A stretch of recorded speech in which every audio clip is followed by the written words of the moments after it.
化した世界に幸せなど待ってはいない。いつの日か必ず俺はこの世界を変えてみせる。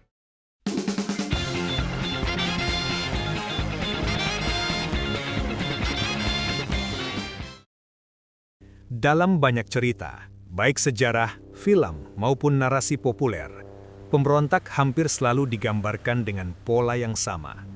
Ia keras, ia berisik, ia dipenuhi amarah, dan seringkali digambarkan haus kekuasaan. Seolah-olah siapapun yang melawan sistem pasti digerakkan oleh dendam pribadi. Seolah-olah perlawanan tidak pernah lahir dari akal sehat, melainkan semata ledakan emosi. Dan seolah-olah dunia hanya mengenal dua pilihan, patuh atau kaos.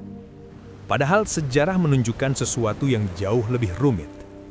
Banyak sistem runtuh bukan karena amukan massa, melainkan karena satu hal yang lebih sunyi namun mematikan, kesadaran yang tumbuh perlahan. Dunia nyata dan One Piece tidak bekerja sesederhana narasi hitam putih itu. Monkey D. Dragon misalnya dicap sebagai penjahat paling berbahaya di dunia. Bukan karena ia paling kuat secara fisik, bukan karena ia memiliki senjata pemusnah massal, bahkan bukan karena pasukannya yang tersebar di berbagai penjuru dunia.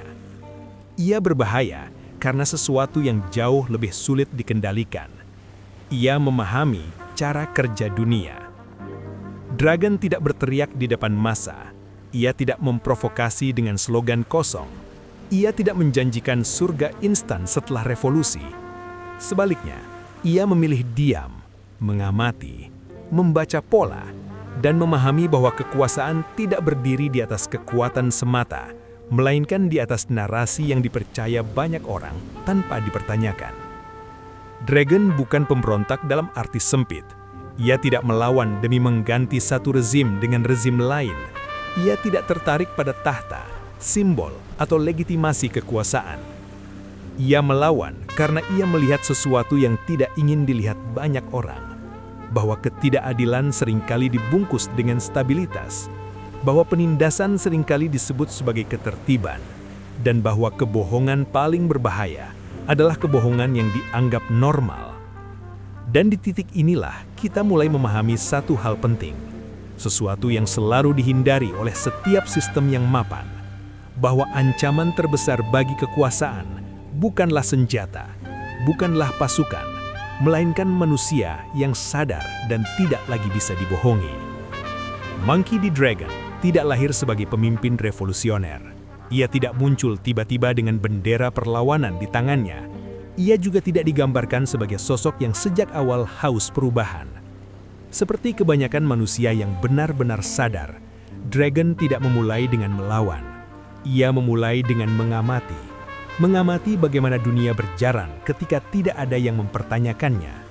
Mengamati bagaimana kekuasaan bekerja bukan di atas kertas, melainkan dalam praktek sehari-hari.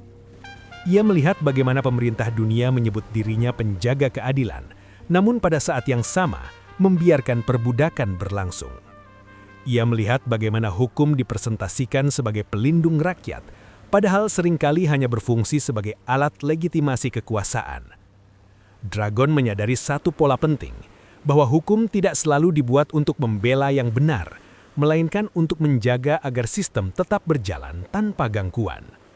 Rakyat tidak diajarkan untuk memahami, mereka diajarkan untuk menerima, tidak diajak berpikir, tetapi dilatih untuk patuh. Dan di titik ini, Dragon memahami sesuatu yang sangat mendasar, bahwa ketidakajalan paling berbahaya bukanlah yang brutal dan kasat mata, melainkan yang dibungkus dengan keteraturan dan normalitas. Ketika penindasan menjadi rutinitas, ketika kekerasan dilegalkan oleh hukum, ketika kebohongan diulang sampai terdengar masuk akal, disitulah kesadaran mulai menjadi barang jangka. Kesadaran seperti ini tidak lahir dari amarah sesaat. Ia tidak muncul dari satu tragedi tunggal. Ia tumbuh perlahan melalui akumulasi pengamatan, melalui kegelisahan yang terus dipendam, dan melalui pertanyaan-pertanyaan yang tidak pernah mendapat jawaban jujur. Dragon berani mengakui sesuatu yang sering dihindari banyak orang, bahwa dunia memang tidak adil, Dan ketidakadilan itu tidak selalu datang dalam bentuk kekerasan, melainkan dalam bentuk sistem yang membuat ketidakadilan terasa wajar. Dan di titik inilah letak perbedaan mendasar antara orang yang sekedar marah dan orang yang benar-benar sadar. Orang yang marah ingin melawan sekarang juga. Orang yang sadar ingin memahami lebih dulu siapa yang diuntungkan, siapa yang dirugikan, dan mengapa kebanyakan orang memilih diam. Dragon memahami bahwa perlawanan tanpa kesadaran hanya akan menciptakan siklus kekerasan baru. Tetapi kesadaran tanpa keberanian akan membusuk menjadi kepasrahan. Maka, sebelum ia memilih jalan perlawanan, Dragon terlebih dahulu memilih jalan yang lebih sunyi dan berat, melihat dunia tanpa ilusi dan menerima kenyataan pahit bahwa tidak semua hal yang sah itu adil dan tidak semua yang legal itu benar. Dan dari kesadaran inilah, perlahan tapi pasti, lahir perlawanan yang tidak gegabah, melainkan terukur, panjang, dan berbahaya bagi sistem manapun. Sejarah, jika dibaca dengan jujur, selalu menunjukkan pola yang sama. Kekuasaan jarang runtuh karena kemarahan massa, ia jarang tumbang hanya karena teriakan, demonstrasi, atau amukan sesaat. Sebaliknya, kekuasaan runtuh ketika kesadaran mulai menyebar secara perlahan. Amarah adalah energi yang keras tetapi pendek umurnya. Ia mudah dipantik namun juga mudah padam. Ia bisa diarahkan, dimanfaatkan, bahkan dipelintir untuk kepentingan yang berlawanan. Itulah sebabnya, hampir semua sistem kekuasaan tidak benar-benar takut pada rakyat yang marah. Massa yang marah masih bisa ditenangkan dengan janji, masih bisa dipecah dengan isu, masih bisa dialihkan dengan musuh bersama yang baru. Yang benar-benar ditakuti adalah manusia yang paham. Monkey D. Dragon memahami ini dengan sangat baik. Karena itu, ia tidak membangun pergerakannya di atas kebencian. Ia tidak menjual kemarahan sebagai bahan bakar revolusi. Ia tidak berdiri di depan massa sambil berteriak siapa yang harus dibenci. Dragon justru melakukan hal yang jauh lebih berbahaya bagi kekuasaan. Ia menyebarkan pemahaman. Ia membiarkan orang-orang melihat sendiri bagaimana sistem bekerja, bagaimana hukum bisa berubah tergantung siapa yang berkuasa, bagaimana keadilan memiliki harga, bagaimana penderitaan rakyat seringkali dianggap sebagai biaya yang tak terhindarkan. Dan ketika seseorang mulai memahami pola ini, ia tidak lagi bisa dikendalikan dengan cara lama. Orang yang marah bisa diarahkan, orang yang kecewa bisa diberi harapan palsu, tetapi orang yang paham mulai kebal terhadap propaganda. Kesadaran membuat seseorang berhenti menerima narasi resmi begitu saja. Ia tidak lagi puas dengan slogan. Ia tidak lagi percaya hanya karena otoritas berkata demikian. Ia mulai bertanya, siapa yang diuntungkan, siapa yang dirugikan, dan mengapa ketidakadilan selalu punya pembenaran yang terdengar rasional. Disinilah letak perbedaan mendasar antara orang yang sekedar marah dan orang yang benar-benar sadar. Pemerintah dunia tidak takut pada revolusi yang penuh teriakan. Mereka takut pada percakapan sunyi di antara rakyat, diskusi kecil, pertanyaan sederhana, keraguan yang pelan tapi konsisten. Sebab begitu rakyat memahami bahwa sistem tidak netral, bahwa ketertiban tidak selalu adil, dan bahwa kekuasaan bertahan bukan karena kebenaran, melainkan karena kepercayaan, maka runtuhnya sistem hanya soal waktu. Dan inilah alasan mengapa Monkey D. Dragon dianggap sebagai ancaman terbesar. Bukan karena ia memimpin pasukan, melainkan karena ia merubah cara orang melihat dunia. Berbeda dengan banyak tokoh revolusi dalam sejarah, baik fiksi maupun dunia nyata, Monkey D. Dragon tidak pernah digambarkan ingin duduk di kursi kekuasaan. Ia tidak berbicara tentang siapa yang akan memerintah setelah pemerintah dunia runtuh. Ia tidak menyusun visi tentang negara ideal dengan dirinya sebagai pusatnya. Dan justru disitulah letak keanehannya. Kebanyakan revolusi gagal bukan karena niat awalnya buruk, melainkan karena diam-diam mereka hanya ingin mengganti penguasa, bukan mengubah cara kekuasaan bekerja. Satu tirani digantikan oleh tirani lain, satu simbol runtuh, lalu digantikan simbol baru. Struktur tetap sama, hanya wajahnya yang berubah. Dragon memahami jebakan ini. Ia tahu bahwa kekuasaan bukan sekedar siapa yang duduk di puncak, melainkan cara manusia memandang otoritas, kebenaran, dan kepatuhan. Karena itu Dragon tidak menawarkan utopia instan. Ia tidak menjanjikan dunia tanpa penderitaan. Ia tidak menjual mimpi bahwa setelah revolusi, segalanya akan baik-baik saja. Yang ia lakukan justru jauh lebih radikal dan berbahaya. Ia membongkar ilusi bahwa sistem yang ada sekarang adalah satu-satunya cara. Ilusi terbesar kekuasaan bukan kekuatan militernya, melainkan keyakinan kolektif bahwa memang begitulah dunia bekerja, bahwa ketidakadilan adalah hal wajar, bahwa penderitaan sebagian orang adalah harga yang harus dibayar, dan bahwa kekuasaan selalu tahu yang terbaik. Dragon menyerang ilusi ini secara perlahan. Ia tidak memaksa orang untuk percaya pada versinya tentang dunia. Ia hanya menunjukkan bahwa versi resmi tidak sepenuhnya benar. Dan ketika satu ilusi runtuh, manusia mulai bertanya, kalau bukan ini satu-satunya cara, lalu apa lagi yang mungkin? Di titik inilah revolusi sejati sebenarnya dimulai. Dragon memahami bahwa kebebasan sejati tidak lahir dari pergantian rezim. Ia lahir dari Hubungan Monkey D. Dragon dan Monkey D. Luffy sering disalahpahami hanya sebagai hubungan darah. Ayah dan anak. Dua generasi. Dua jalan hidup yang tampak sangat berbeda. Padahal, jika dilihat lebih dalam, hubungan mereka adalah pertemuan dua bentuk kebebasan. Luffy melambangkan kebebasan yang naluriah. Ia bergerak karena hati, karena rasa tidak suka pada penindasan, karena dorongan spontan untuk membantu yang tertindas dan menentang yang menindas. Luffy tidak membutuhkan teori untuk tahu bahwa sesuatu itu salah. Ia merasakannya. Dan ketika hatinya berkata tidak, ia bergerak, tanpa ragu, tanpa kalkulasi. Sebaliknya, Dragon melambangkan kebebasan yang disadari. Ia tidak bergerak karena dorongan sesaat. Ia bergerak karena pemahaman yang matang. Karena ia tahu bahwa dunia tidak hanya dipenuhi oleh penindas dan korban, tetapi juga oleh sistem yang membuat penindasan terus berulang. Luffy melawan orang, Dragon melawan struktur. Dan disinilah banyak orang keliru mengira mereka bertentangan. Padahal, keduanya justru saling melengkapi. Tanpa Luffy, kebebasan akan kehilangan keberanian. Ia akan menjadi wacana yang dingin dan jauh dari manusia. Sebaliknya, tanpa Dragon, kebebasan akan kehilangan arah. Ia akan berubah menjadi ledakan-ledakan heroik yang tidak pernah menyentuh akar masalah. Dragon memahami sesuatu yang belum tentu dipahami Luffy, dan mungkin memang tidak perlu dipahami olehnya. Bahwa dunia tidak runtuh hanya karena satu tiran jatuh. Bahwa kejahatan tidak berhenti hanya karena satu musuh dikalahkan.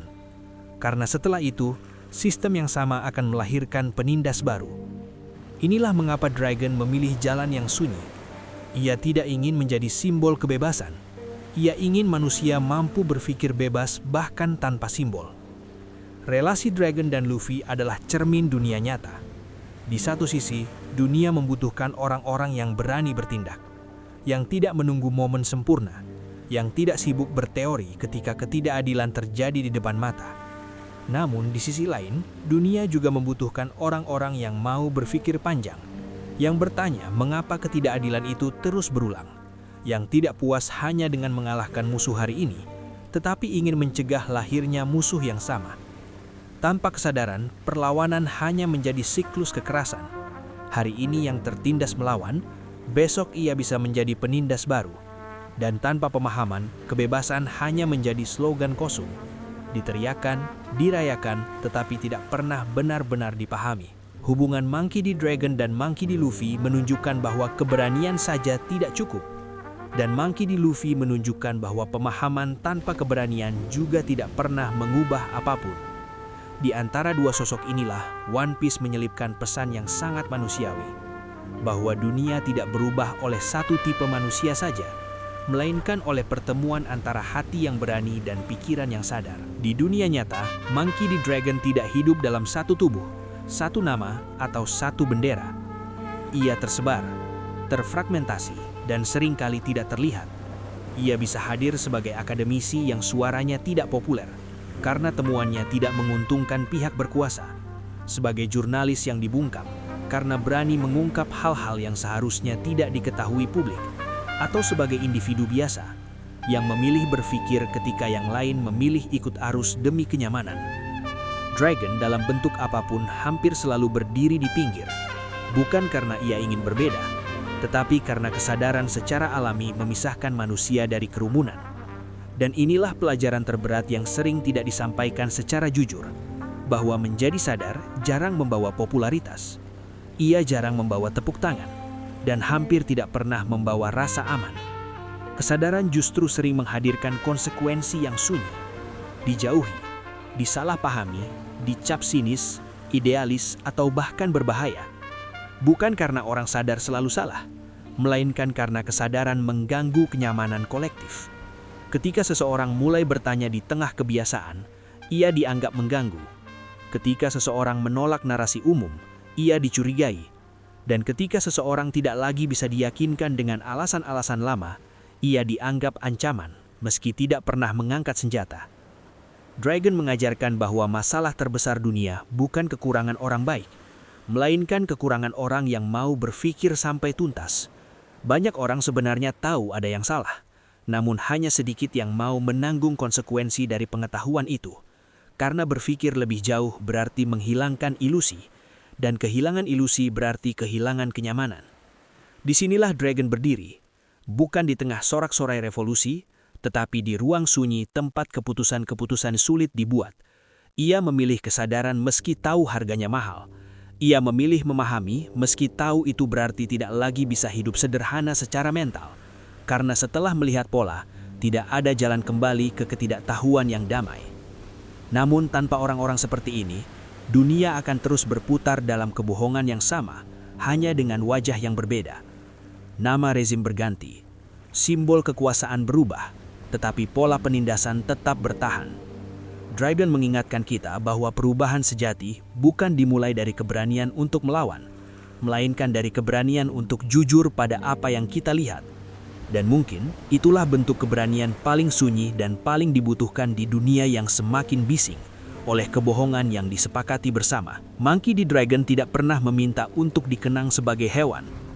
Ia tidak membangun patung. Ia tidak menulis sejarah versinya sendiri.